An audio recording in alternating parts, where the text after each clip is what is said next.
Tere tulemast Musta kassi taru lugemisse Lõvid. Siit tuleb lugemine teile nädalaks 23. veebruar kuni 1. märts. Ma olen teile siia valmis pannud 7 kaarti ja vaatame, mis neil kaartidel teile siis selleks nädalaks öelda on. No nädal algab siin sauade 2-ga. No sauade 2 on selline planeerimine, nagu plaanide tegemine tulevikku. Selline äraootamine, ringi vaatamise kaart. Kas olla või mitte olla. Te ühesõnaga selline kaart, kus te mõtlete oma tuleviku peale ja teete plaane ja mõtlete, kus suunas või kas üldse nagu edasi liikuda. Siis tuleb mõõkade äss. No mõõkade äss on selline kaart, ta on nagu selguse kaart või ta on nagu selline tõsise jutuajamise kaart, et kui teil on olnud mingisugune situatsioon, olukord, millel ei ole veel nagu õiget lõppu, siukene vinduv, käite mossis näoga ringi, taote uksi on ja mõtlete, et keegi minust aru ei saa, et kuidas nad ei mõista, siis see kaart ütleb seda, et nüüd ei ole midagi teha, nüüd tuleb lihtsalt võtta nööbist kinni, istuda maha, rääkida asjad selgeks. Pole mõtet mossis näoga ringi käia, sest mitte keegi ei oska teie mõtteid lugeda. Nad ei pruugi üldse aru saada, et teil midagi viga on või kui nad saavad aru, et teil on mingi probleem, siis nad kindlasti ei saa aru, mis see on.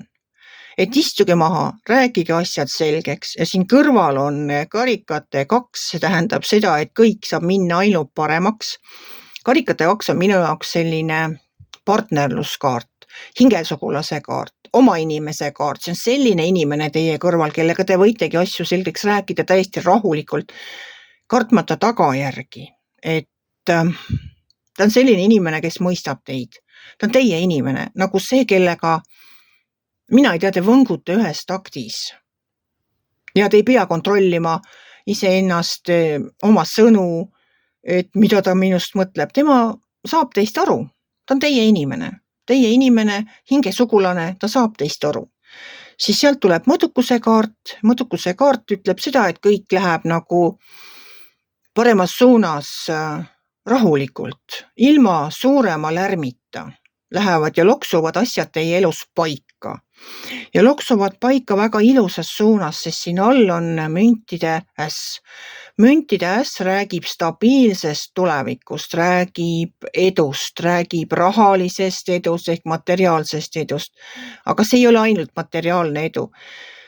See on nagu selline, te olete oma eluga rahul ja see ei ole siukene ühekordne nagu eksami ära tegemine, et vot tegin selle eksami ära ja nüüd mis siis, et järgmine eksam on 3 päeva pärast.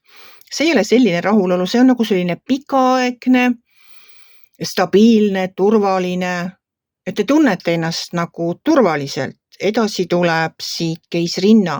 No keisrinna on täis armastust. See on naine, kes armastab absoluutselt kõiki ja kõike. Ta armastab loomi, armastab linde, taimi, inimesi. Tema annab endast absoluutselt kõik.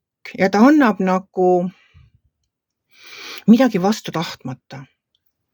See on nagu selline, see on lihtsalt armastus, see on puhas armastus loodu ja looduse vastu, nagu inimeste vastu, looduse vastu, kõige vastu. Tema aitab abivajajaid, ta märkab neid. See on selline tingimusteta abistamine, tingimusteta armastuse kaart. Ja viimane kaart on võidupärg. Et ma arvan seda, et kui te olete asjad selgeks rääkinud, rahulikult asjad ära arutanud, mis iganes probleemid teil on, siis te võitegi olla võidukas selle üle, et teid lõpuks märgatakse, et teid lõpuks tunnustatakse, teist lõpuks saadakse aru, sest te olete selle välja öelnud. Ja siis saavad ju asjad ainult minna paremaks, minna koos nagu sõbralikult edasi ilma sellise, kuidas ma ütlen, pingeteta, ilma pingeteta. Et mina soovingi teile teed ilma pingeteta sinna edu poole, selle stabiilsuse ja tingimusteta armastuse poole. Ma soovin teile lihtsalt sellist pingeteta teed koos oma hingesugulasega, koos sellise inimesega, kellega te nagu tõesti saate koos olla ja tahate koos olla.